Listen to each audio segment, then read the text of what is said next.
I'm Matt Schechter, and it's a real thrill to be here to present our last seminar of day 3 here at Advertising Week.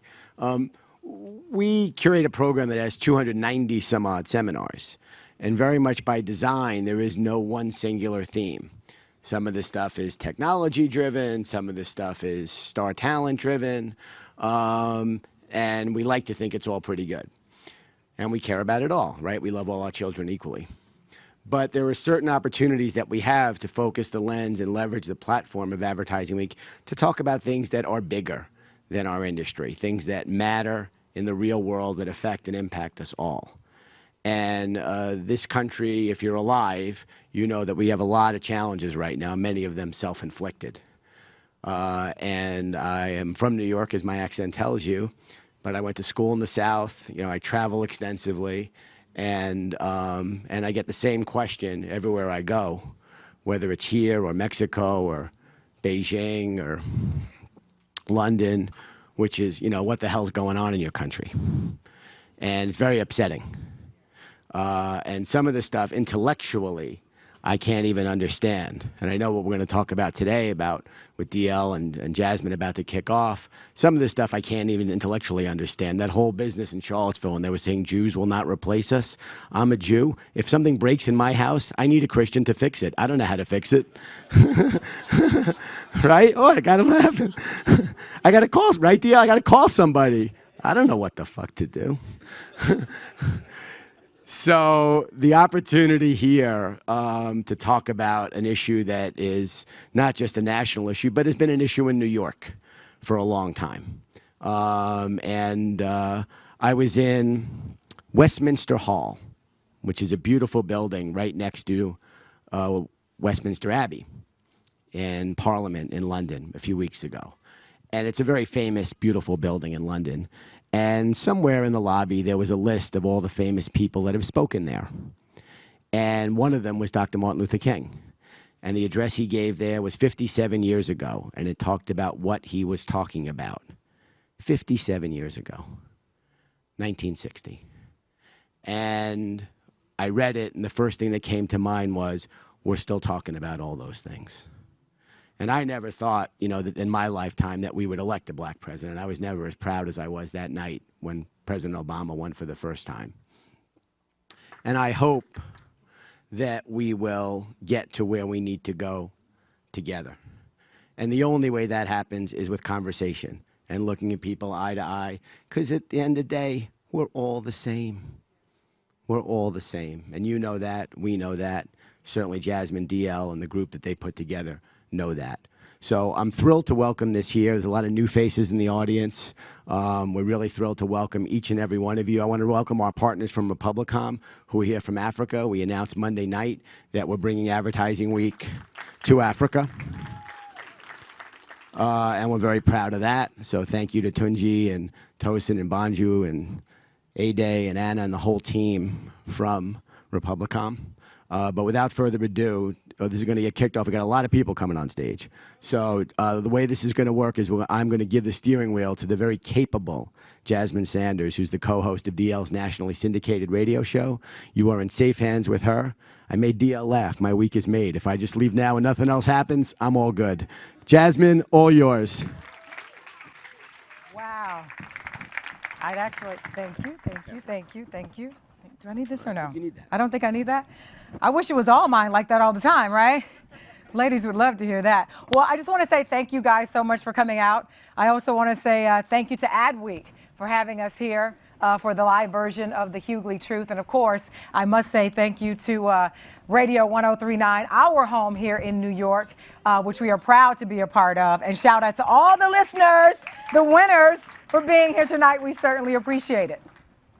As Matt stated, there are a lot of things to talk about. There's a lot going on.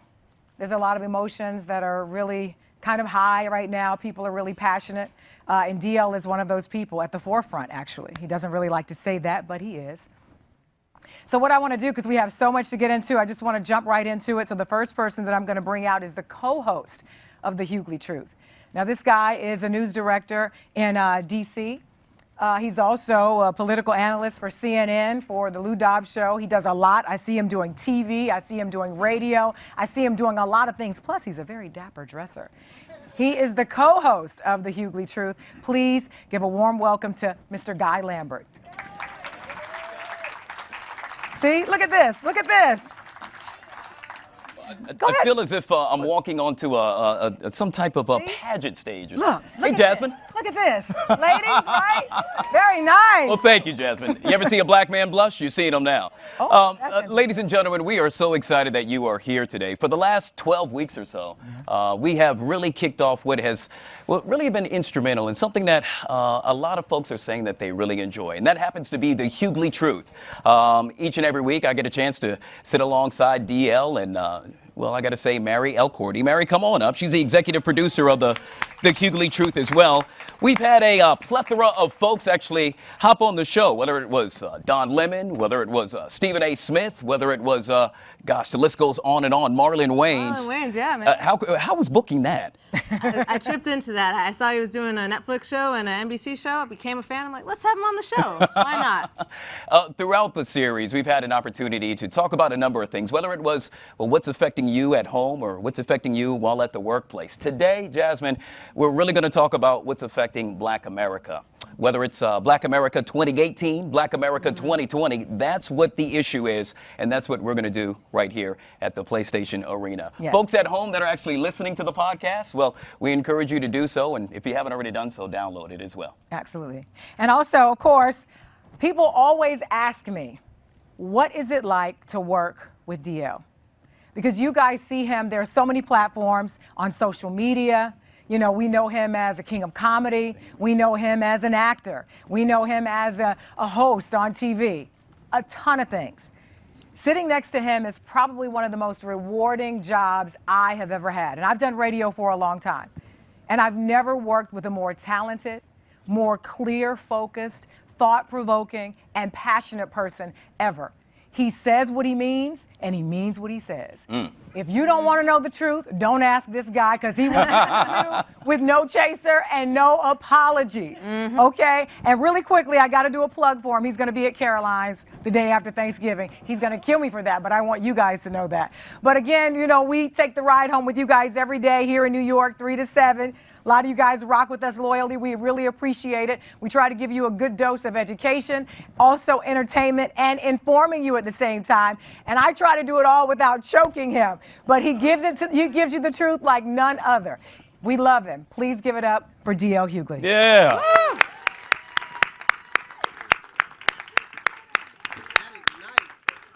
Is the microphone on? No. The microphone's not on? The microphone's not on? Did you turn it on? Only for the black part. Of See?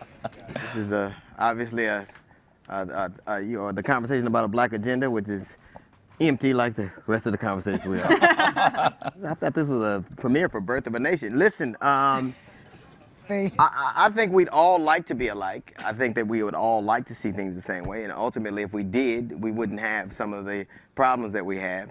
But I think that what's interesting to me is that when you, I think that the old adage that you should walk a mile in somebody's shoes, if we actually did that, they would be uncomfortable. Because the conversations we have, like I was talking to some of the panelists who you'll meet in a bit,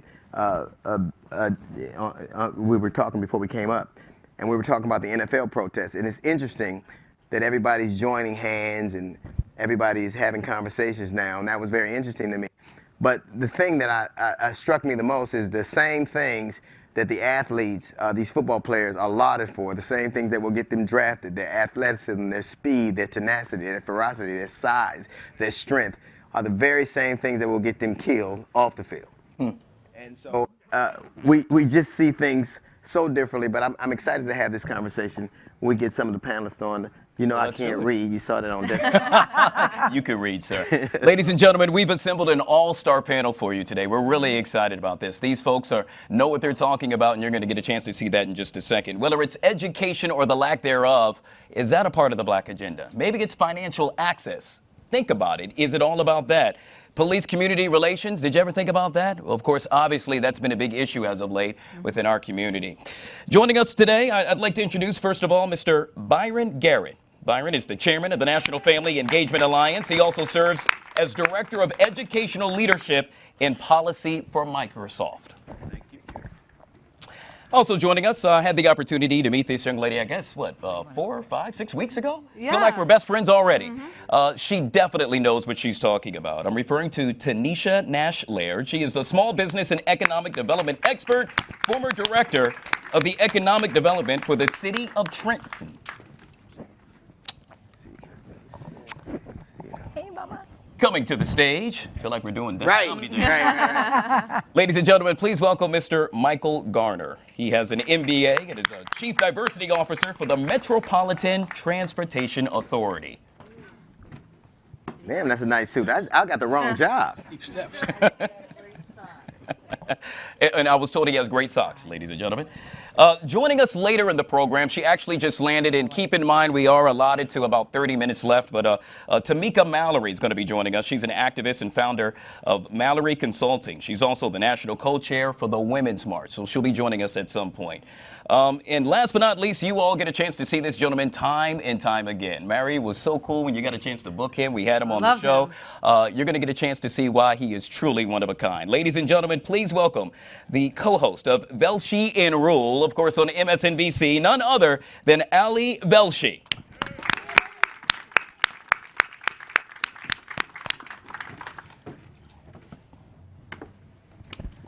Everybody dressed better than me. I don't know what they're talking Here they go.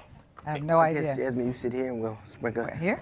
When it's interesting, when you hear the words Black Agenda, what is that like? What's the first thing that comes to your mind? Well, the things I think about are the things I'm most passionate about, which is community economic development. So when I think about a Black agenda, I think about how we can get our fair share. Now, when you say, like, it's interesting because fair share is objective. Yes. What is the like if you're in a trauma unit and there's the element, it's very dangerous. We don't know what's going to happen going away. What is the first thing you think? Because we actually are in a very traumatic situation. What do you think is the first thing we address? I think basic necessities first and foremost, and one of those to me would be education. Right. And I think that's a critical piece that we often overlook, even in this climate and cloud of all these discussions. That is one of the fundamental pieces that underlays everything, whether it's economic development, whether it's faith and community engagement. If you don't have access to a quality education and you're not moving in that direction, and quality, I mean all the way from pre-K and beyond, then you're actually going to be stuck because you're not going to develop the skills that are required today to give you the high-wage job to move from the condition and situation that you've been born into. But it's interesting because when you look at our kind of stay in this country, I don't know that we've ever had access to quality education by and large. I think that what I've tended to see them have, what I've seen them tend to do is to point out the one person or the one exceptional student and say, well, they did it, why couldn't you?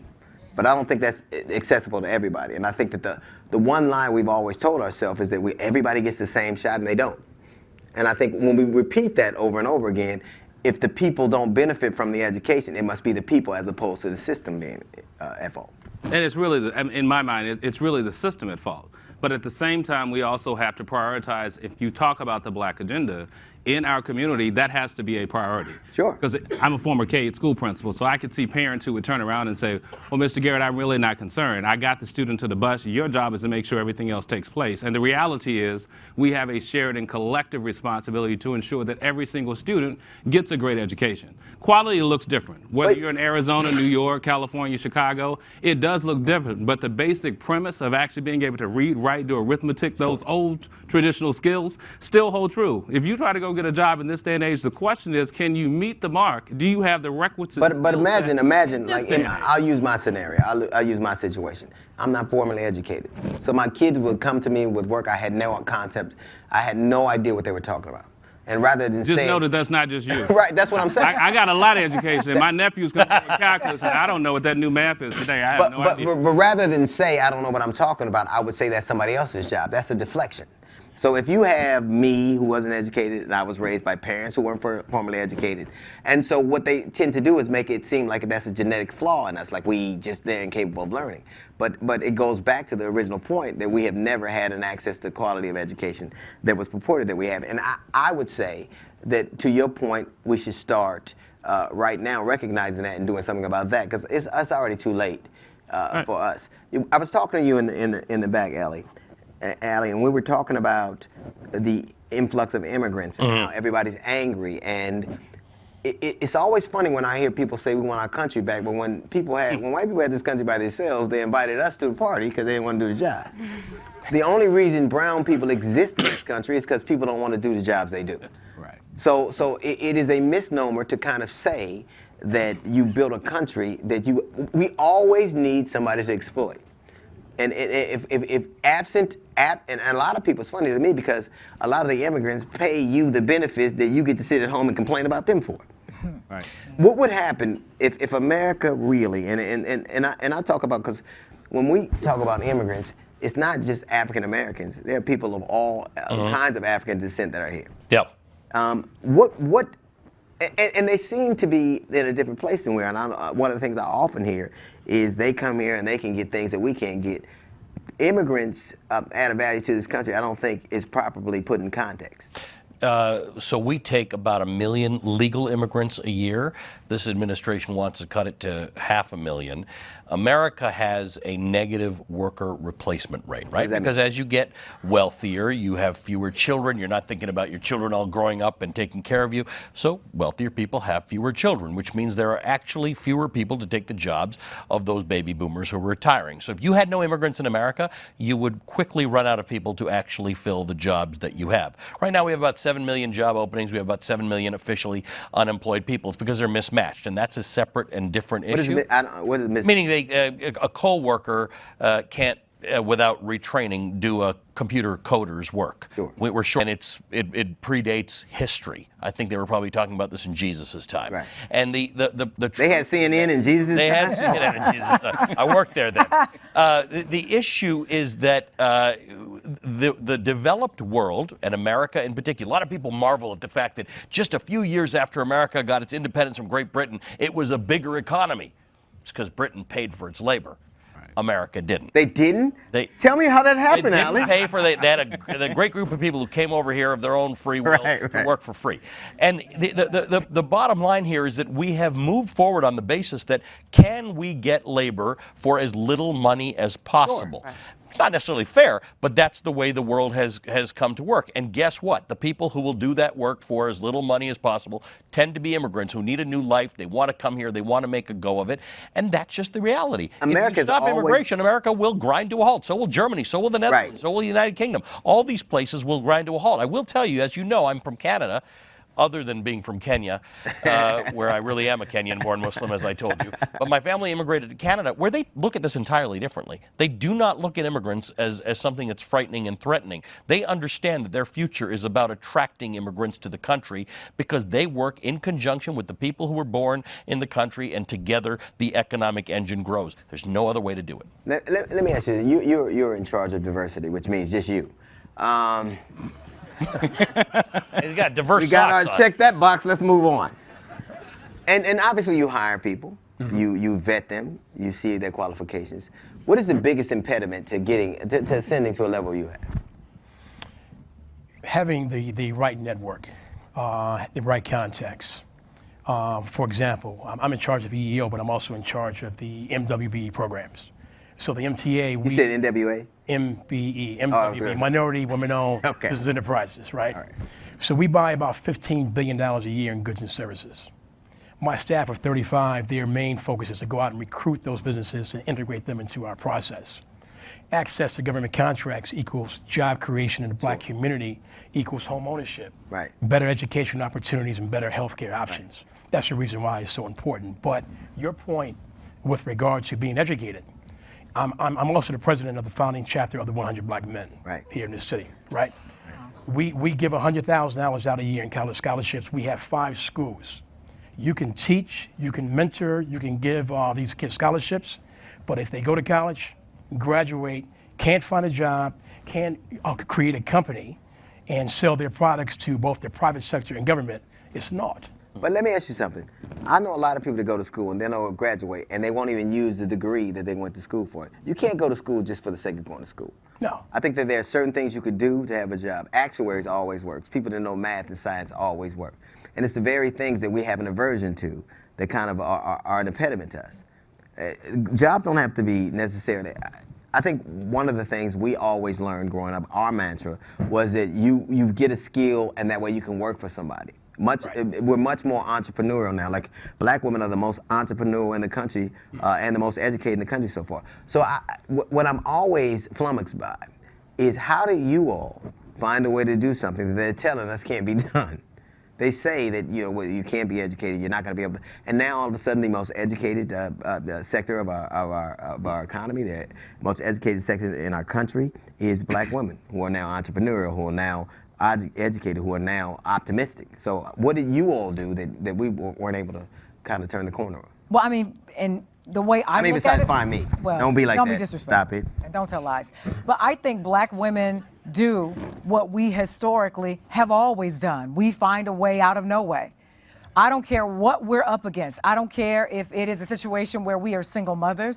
I don't care if it's a situation where we're born in a situation where maybe our family lives were not that great. If you go back historically and you trace back black women through history, we have been the ones who've held it down. When daddies leave, we're still there. We'll work 3 and 4 jobs to take care of that family and do everything we can to keep it together to make sure that our children have a better life. And if that means working 2 and 3 jobs and still going to school, we do it. We set out to surpass a goal, and we do it. And contrary to popular belief and the narrative that I would say that we are angry. We're not angry in the way that you guys, that it is, I think, portrayed about us. But I think sometimes when we sit back and we think about the atrocities and the things that we have to fight every day, even in our own families, in our own communities, and then facing the world, we still find a way to overcome that. And I think we share that with each other when we see each other. And I know it is a common narrative to say black women don't get along, but let me tell you. You know we got 30 minutes, God damn it. Don't ever try to shut a black woman down. That's how we win. That is how we win. Don't try to shut us down. I'll say this. I think one of the things I'm very proud about is how you all have managed to succeed. And I think that it puts me in a unique position because I'm learning from people who traditionally society says you can't learn from. Mm-hmm. But to your point, you were talking about education. One of the things is education. A large percentage of black men in prison are illiterate, functionally illiterate. They can't, not even functionally, just illiterate.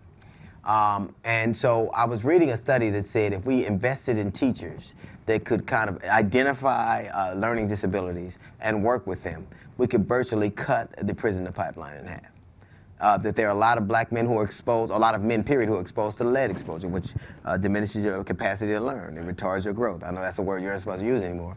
And in another study, it said that 2,000 black teachers, because black males learn at a different rate than obviously, a different way than a lot of society at large, that it could change a lot of our circumstances. So if the government says we allocated all these funds, we spent a lot of money, and we're still not getting our results, what is it that you can see that we can do immediately that would start to stem the tide? Well, there are several things there. So one of them, let's take the prison to pipeline issue to begin with. So this notion of saying, can you make the investment on the front end? So can y'all deal with prevention as opposed to intervention? And you can. The illiteracy rate, not just in the African American community, but across the board, when you look at folks who are actually incarcerated, is astronomical. And they run into challenges that cause them to be repeat offenders because there is no way for me to get out of the cycle, because the system that is designed to educate me, to prepare me to actually matriculate either into work or to a training program has continually failed me. And so how do we begin to make the investment? So when you say, what steps do we begin to take?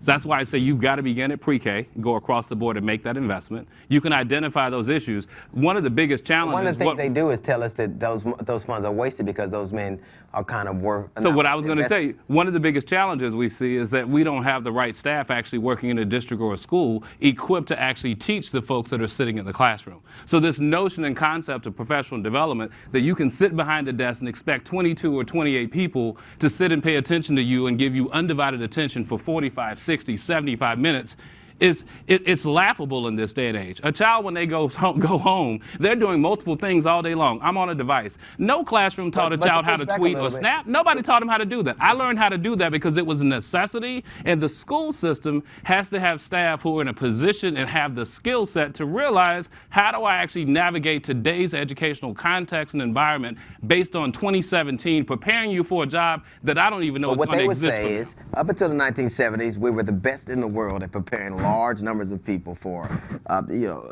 for another life past school. All of a sudden, we dropped the ball.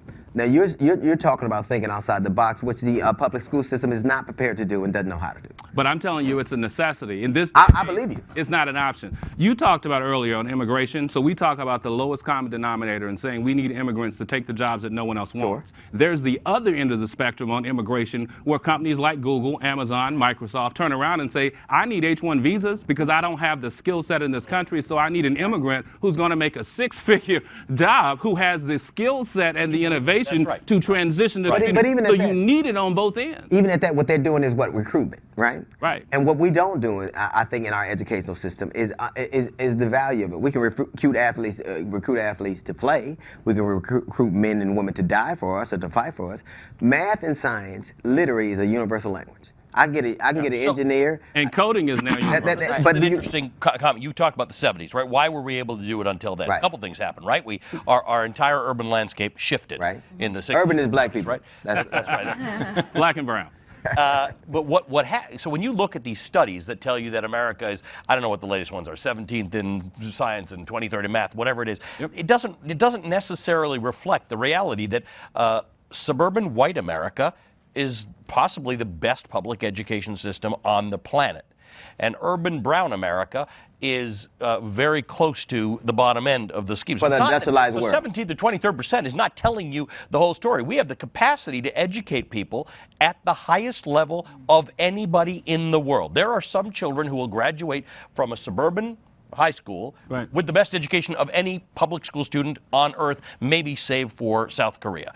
And yet, when we educate urban kids, we have not allocated the resources. It is the same work to get an urban kid to think that they want to become a coder or an astronaut or whatever the case is, as to completely disincentivize them from wanting to participate. And why do you think that is? Because McKinsey did a study several years ago that you might remember, which talked about if we educated these children, and I think they focused on K through 4, I don't know if you remember, but that we would essentially close the achievement gap, and it would positively affect GDP. So there is clearly something else beyond economic incentive around this, because there's a clear economic incentive. There sure is. Can you imagine if you educated everybody to their fullest potential? Then they wouldn't have anybody to and they'd be paying taxes? They wouldn't have anybody to look down on. They wouldn't have anybody to... And I would contend that we intentionally conspire to the downward mobility of young people in this country. But even at that, on a continuous basis. But even and at it is willful and intentional in certain communities across the country. But there's a paradigm to set up. Like when I grew up, I lived in Los Angeles. We moved from Los Angeles, same school district, from Los Angeles in the inner city to the valley. When my children got to that school, they were years behind those students. I had to pay tutors every week to the time they graduated to catch them up. Imagine that replicating itself all over society. Now, imagine if you couldn't pay the tutors. That's exactly. And so, imagine we see that play out now when someone goes to community college or into a four-year institution and they can't make it through the first 3 to 4 months because the institution says, we need too much remediation, I don't have staff designed for that. I'm ready to teach this particular course and you're not even here with the minimum skill set. But what they do is tell us, here's the thing, in terms of the black agenda, I think the most dangerous words I've ever heard is black on black crime. Because what it says is that we inherently are an evil people. Like, we inherently would do things. When they always point out the fact that 90% of black people kill black people, 87% of white people kill white people, Asians kill Asians, Latin kill Latins, wives kill husbands, husband kill wife. That's about proximity. You kill what you're around. And if you want us to stop killing us, you do. You kill what you're around. If something happened to you right away, who would they look at first? The person in your close proximity. But we tell ourselves stories, and through leadership and through governance, we tell ourselves stories that become fables, that become truth to us. Like saying African Americans use more welfare services than any other segment of the population. Nobody likes welfare. Nobody likes welfare, but everybody loves flood insurance and football. So the thing that's interesting to me, when black children or children of color go to parochial school, they excel at a level far beyond any other ethnicity, because you ain't gonna take black and brown parents' money and say I fucked up. You gonna learn. So obviously we have the aptitude to do it. We have the ability to do it. We have the desire to do it. What is the gap that stops it from happening? It's the resources. I'm from Harlem, right? But I grew up on the south side of Chicago, most segregated city in the country. Yeah. I had 8th grade books when I was a sophomore.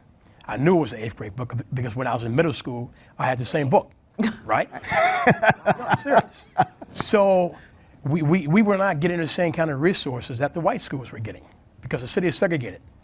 You know, so the blacks in Chicago, the black working class and middle class, they send their kids to Catholic school, right, to get educated. So it's resources, it's instruction. But you know, if you think about it, there have been a lot of studies also, and we've talked about this at great lengths on the show, that talk about how brown kids in schools, sometimes, not all teachers, I don't want to paint everyone with a broad brush, when they see black kids, they automatically assume that kid cannot learn at a certain level anyway, and so they don't teach them certain things. More importantly, and there are studies, and I know it's so funny that we're focusing on education, which is not my area of expertise, but I have 2 kids that are 7 and 11, so I have an interest in this. And if you want them to leave your house, you better focus on education. Yeah, that's true. So there are actual studies that bear out what you just said, right? Just like there are studies that showed if you put all the kids together and gave all of those kids an accelerated curriculum, so give all the kids an honors curriculum, they all rise to that. Yep. So, you know, but again, there's a disconnect between what is a clear economic incentive and what we want to do as society, and we're not talking about it. But you know, to your point, you were saying something. When I was in the 7th grade, and I fucked up like I always did. So I changed my grades, right? And I changed them all to AEs. Why was I so dumb? I thought, well, no one's ever. Your mother's gonna believe this, right? Right. The counselor, I'll never forget it. She saw it. She said, you know what? You said you were gonna do this. I'm putting you in those classes. Okay. And she said, if you pass, I won't tell your mother, and if you don't, I will. So tell us you passed. I got all C's. But I had never worked so hard in my life.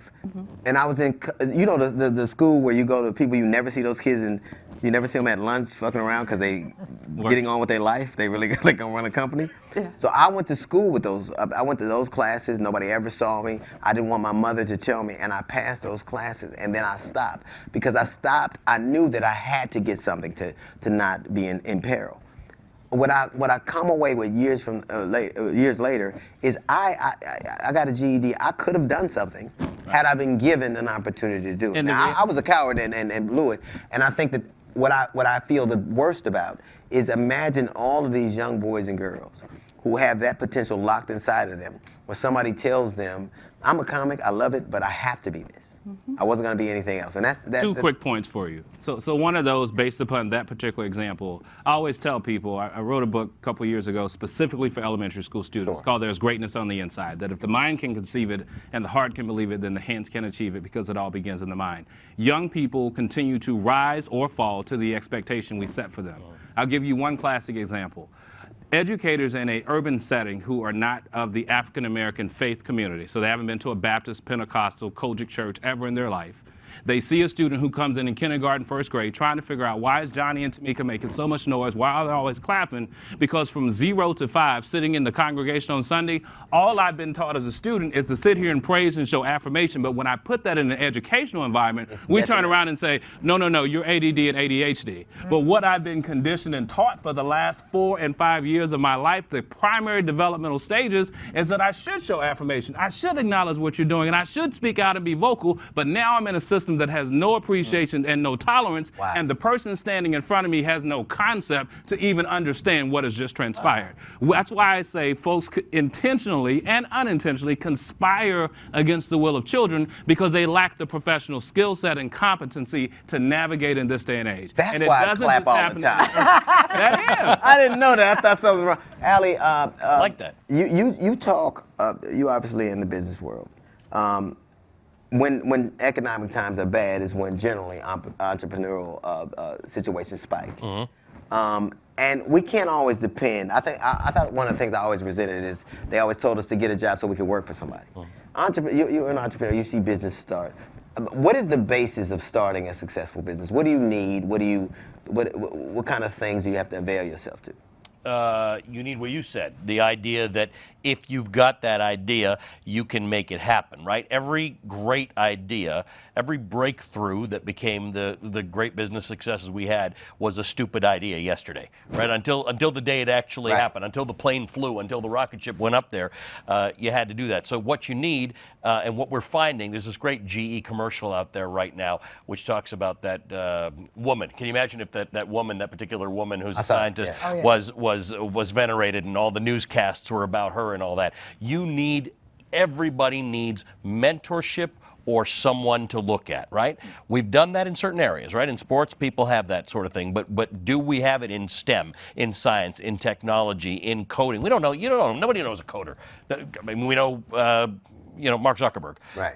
That's great. But do you know them in your neighborhood? Do you know them around you? Do you think that you can be like this person who you know? You made an interesting comment. You kill those you're around. Right. You also emulate those you're around. Right. You follow them into work. And that's what we have found. If you look at these schools where they've concentrated kids, black and brown kids from inner cities, in schools where they have certain concentrations or certain emphasis on science, they all do very well. You made that comment. Or you send kids to parochial schools. They do very well. Everybody can do really well, but there's got to be some sense of direction, appreciating what their inherent abilities and skills are and showing them something they may be less familiar with.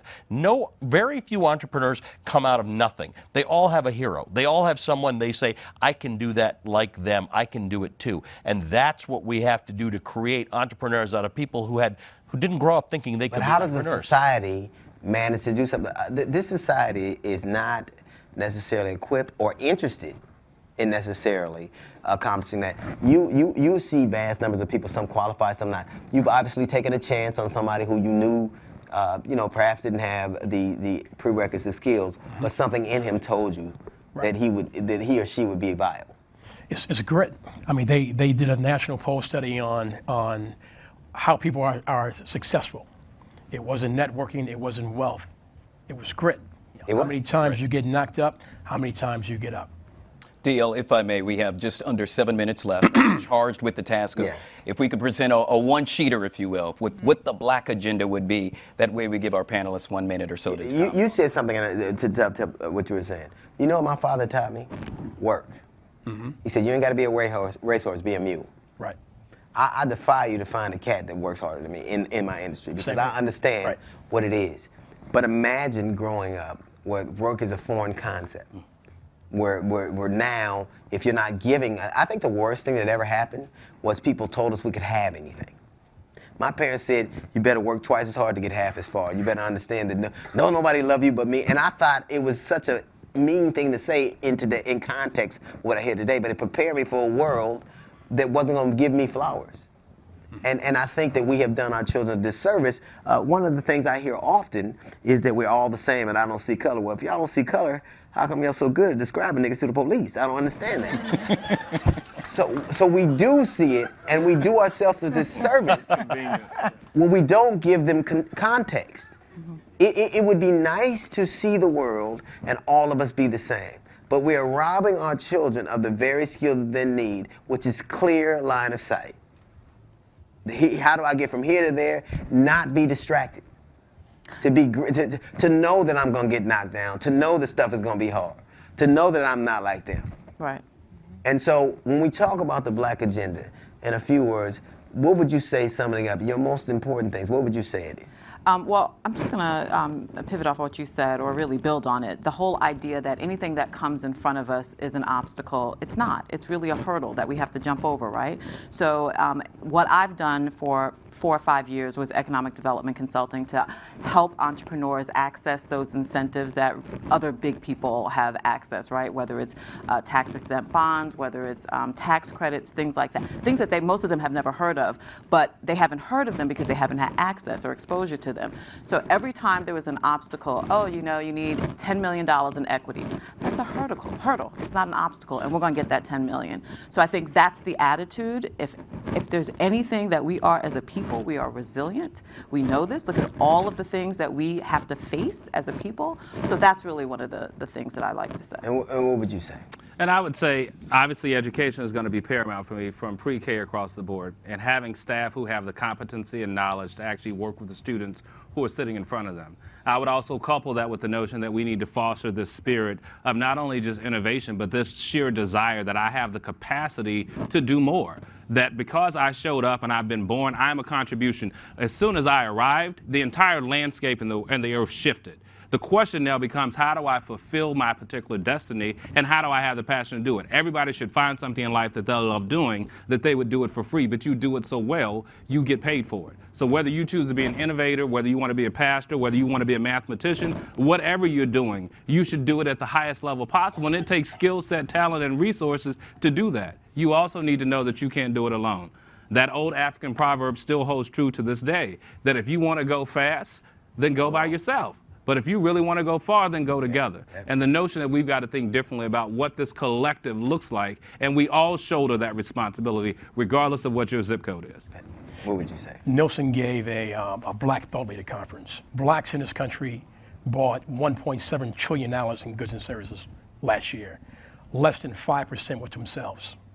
So if we spent more money with ourselves, we would create our own wealth. The city of Chicago, segregation created black wealth.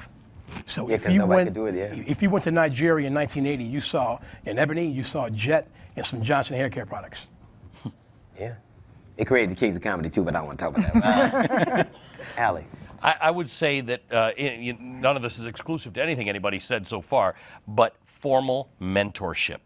What does that mean? Because I'm not an educated guy. What can a guy like you has got to identify on an ongoing basis, or any of us, identify young people who we will lead and guide through every process, every downfall, every trip and fall, and have a real person with a real name, and they've got your name, and you guide them through. If everybody who has succeeded in the black community takes on somebody who is full of potential and hasn't succeeded, and you pledge to help them through their life, it's going to be a lot harder for them to go off track. Wow. Yeah. But I can teach them how to drink. That's not the point, Jasmine. Teach them how to tell good jokes. What would you say? I would say stop playing the blame game and stop being lazy. I think, again, like I said earlier, historically, our ancestors and the people who came before us did far more with far less. And I think sometimes we tend to focus so much on the problem instead of the solution. And then that combined with everything that you guys said, including that it is about a community. It's not just about you. It's about the collective. We do better together when we work together in numbers. I would say that it is, to me, is fear and comfort. Fear of all the things I don't know, and comfort in the things I do. I've never seen anybody comfortable. Being comfortable is death. Yeah. You're comfortable in your environment. You're comfortable in your space. We have to challenge ourselves to be uncomfortable. It's exercise. It's reading. Everything that makes you uncomfortable makes you grow. And we have somehow told ourselves that comfort is a rival, that fear is something to be to mitigate you. And I think if we understand that fear and comfort can work like fire for us, I think we all be a lot better. Thank you all so much for coming. DL, before we wrap up, as mentioned earlier, Tamika Mallory is joining us. She actually just walked in. Well, it's too late now. Come on in, Tamika. Let me. They've given us an extra 5 minutes and wanted to pose that question to her as well. Ladies and gentlemen, Tamika Mallory, once again, activist and founder of Mallory Consulting. She's also the national co-chair for the Women's. No, I'm fine. I'll see you. You can just take my seat. We've discussed a lot. Absolutely. I'm really just happy to be here to celebrate you. Well, damn it. You got great taste. We were talking about, obviously, education, obviously, entrepreneurship. I'll pose that question to you. The Black agenda, what is the first thing that pops into your mind? Ooh, there's so much. I mean, I think that there's no one thing that's happening in terms of the Black agenda, but I would say that our unity and getting out of that comfortability spot is really important. I heard you talking about that. I think that at this moment we see all the issues, and it's time for us to make some really big steps and really do some things that make us uncomfortable in order to change them. And I think we can do it and quickly, actually. I don't think it's as difficult as people believe. I think if we start to really look at things that don't support us that we need to stop supporting and stop putting our money into certain things. You know, I mean, just like today, I saw that DirecTV said that they were going to give people their money back, right, for if you were uncomfortable with the protest that happened on Sunday, that you can ask for a refund. So things like that, when we see that, we have to actually be like, you know what, you can't be my cable company, period. And I think, you know, that's for some folks, we're not there because we just feel like, well, I don't like the other company, or what if I don't have TV in my community? But we're also being killed. So at some point, we have to make a decision that enough is enough. You know, you say something very interesting. I think it's really a simple concept to me. It really is. It's like I never got why people, like somebody put this on Instagram, so I don't want to say it's me, but somebody said the protest is about the flag, like Harriet Tubman sitting down was about the transportation system. Right, or Rosa Parks. Rosa Parks sitting down was about the transportation system. And what people don't understand is this paradigm has always played itself out where somebody says, I don't like the way I'm being treated. Black athletes are in a unique position because they oftentimes have a continuum of experience we don't. They've been in one economic situation, now they're a number. So they have a continuum of experience we can't. All people want is the very thing you said we're supposed to be able to have. Exactly. All we want is where it says right there, that's me too. Exactly. So what is it, what am I missing? Because I think I'm looking at it from a much more narrow perspective. What am I missing? How do I humanize? Like they say, if you are attacked, you don't yell help, you yell fire. Or because obviously people are more inclined to see a spectacle to render aid. How is it that you can't see that if you were in this situation, how I make you see that I'm no different, greater or less or more subject to, like we know that people tend to see black people, this is not me, this is statistically, as bigger, stronger, faster, more impervious to pain. That makes you like a superhero, because if black people had a superpower, it would be the ability to make juries believe them. That would be nice. But what is it that we can do so that it's not an antagonistic conversation or it's not an indictment of someone? It is just appealing to someone on a very visceral human level. So I think, you know, first of all, the spirit that we organize in the spaces that I'm in is that we don't attack the people doing evil. We're dealing with the systems, right? And so I think our $1.3 trillion is exactly how we communicate with people. It's not so much us getting into individual arguments with folks, because you can't win everyone over. People come from different backgrounds. They have different mentalities. But what we can do is start to like straighten up our backs and basically say that we're not going to allow you to like take our money and disrespect us at the same time. I don't see any way for us to get around that. I think that is just where we are in this hour. We have to figure out what is our power. We know we have voting power. We know we have economic power. And that's what people understand. They understand dollars and cents. That's it. It's really simple. But even and I have to say this, we put police officers in a position where they have to be everything. They can be mental counselor. Absolutely. Like one of the best way, one of the people who are killed the fastest are people who are emotionally or mentally incapacitated. So you call somebody, you ask for help. Policemen aren't trained for that. That's not their gig. Right. They know how to arrest and they'll do it. Well, how can we? But then I have to push back on that because they know how to do it in white communities, right? They go into white communities and somehow they are able to. No. The people who are shot the most, irrespective of color, are mentally or emotionally unstable. So they shoot.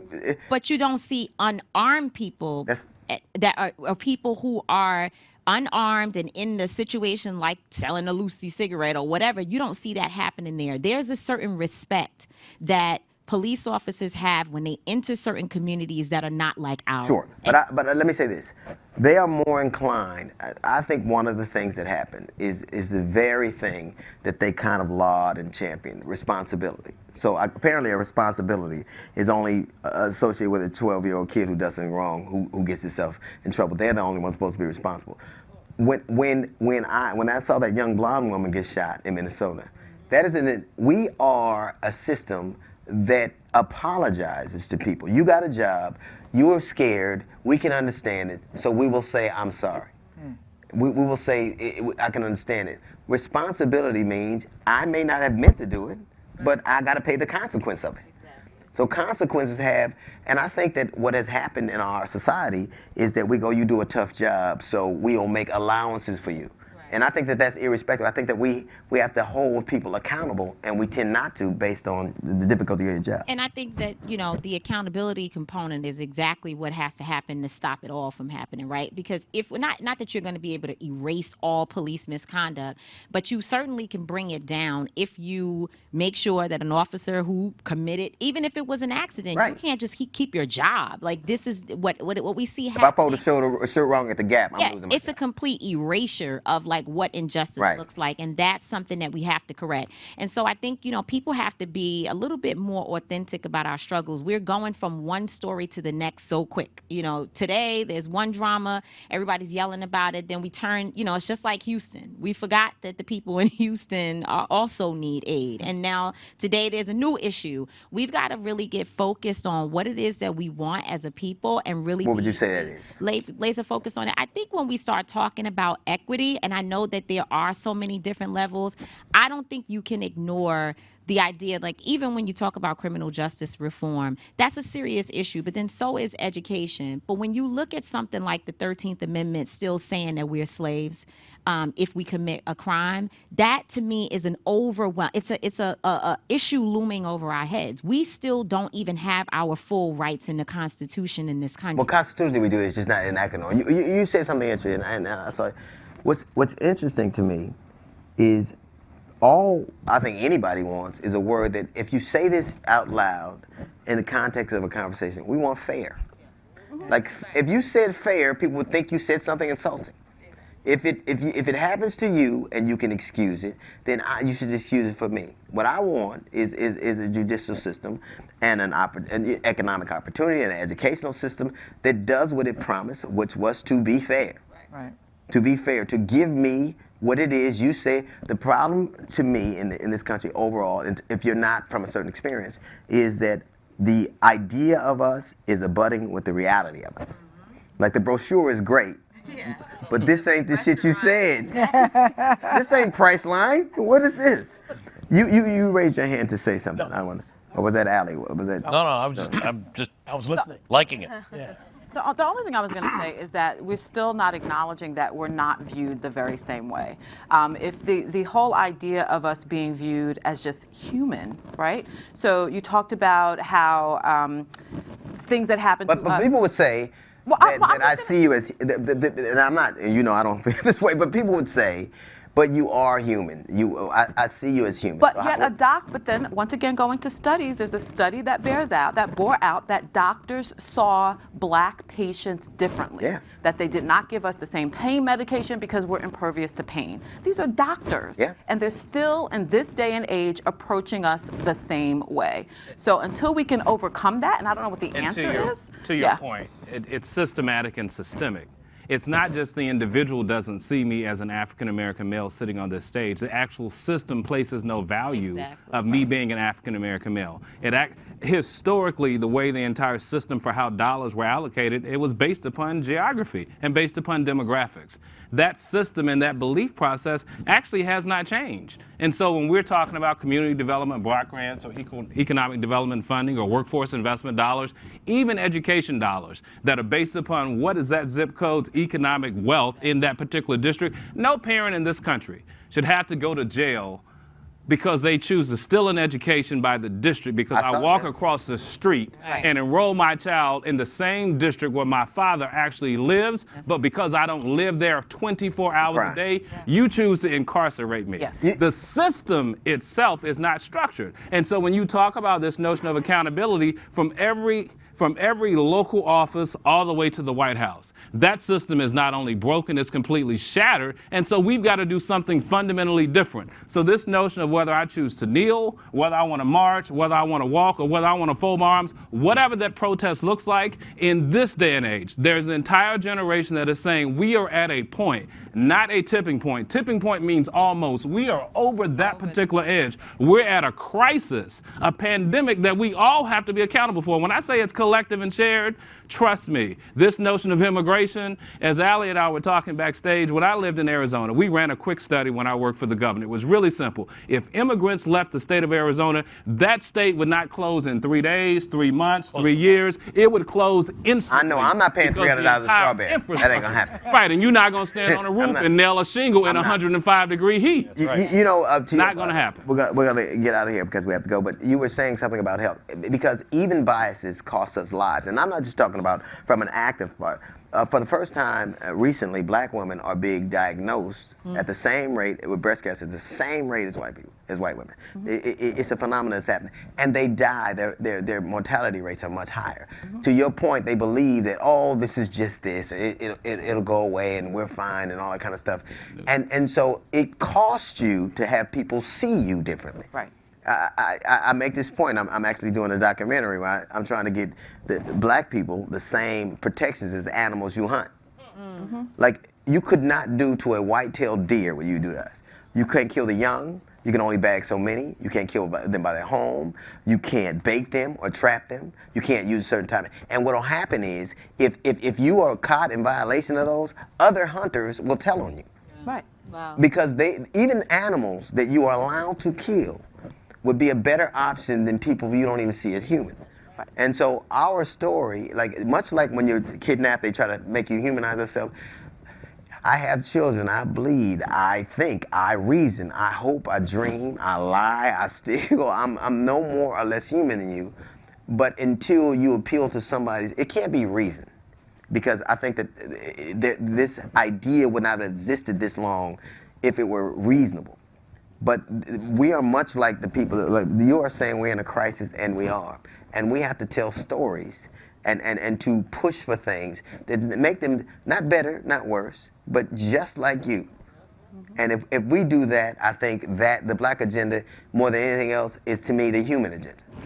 But we got to drive that black agenda. You mentioned black on black crime. I'm in Chicago over a holiday weekend. 84 shootings, 18 murders, right? I can't intellectually even focus on black on black crime. And what is black on black crime? Sure. It's a lack of opportunity. The unemployment rate is just as high as the murder rate. The thing that makes this country great, we've exported it, and that's manufacturing. Right? I'm a Nike person. I look on the inside, made in China, made in Thailand, right? So we got to find a way to bring these jobs back, right? Because blacks came up out the South, from sharecropping to manufacturing. We rode that cycle for about 40 years. But you know what? I think you're absolutely right. The thing that made this country great was not making Nikes; it was inventing them. Right. It was thinking of them. Right. It's we think things out, other people make them. Right. And thought and ingenuity came from you. And it came from you. Let me just say this one thing, because I want to make sure I get this out, because everywhere I go, I'm talking about accountability doesn't just mean external. It also means internal, because in our own communities, the gatekeepers are a part of the reason why we're not getting where it is we're going. So if there's one thing that I just want to make sure that I say today, is that this idea that everybody else is protesting and somehow you're meeting with the corporation, selling us out and making a deal, that has got to stop. Because this respectability thing that we're talking about, that our human rights, our respectability. Who are you talking about? Well, I have a list, actually. No, never mind. And I will not today. But I don't want that to be on Twitter. Hang on. Listen, I just wanted to make sure that I say that, so it may have been out of place, but it's important because you can't do anything when there are certain people who have been crowned in our communities that are benefiting from our oppression. And with that, DL, the final comment for the nothing to end the show like oppression, right? That's yeah, you the Sandman for real. Thank everybody. Ladies and gentlemen, how about a round of applause for our all-star panel? Of course, none other than Tanisha Nash-Laird. Can't forget about Byron Garrett. Of course, also joined by Michael Garner. Ladies and gentlemen, none other than Ali Velshi. And, of course, we can't forget about Tamika, Mallory. And last but not least, Jasmine Sanders. And thank you all. And Mary Elcordy.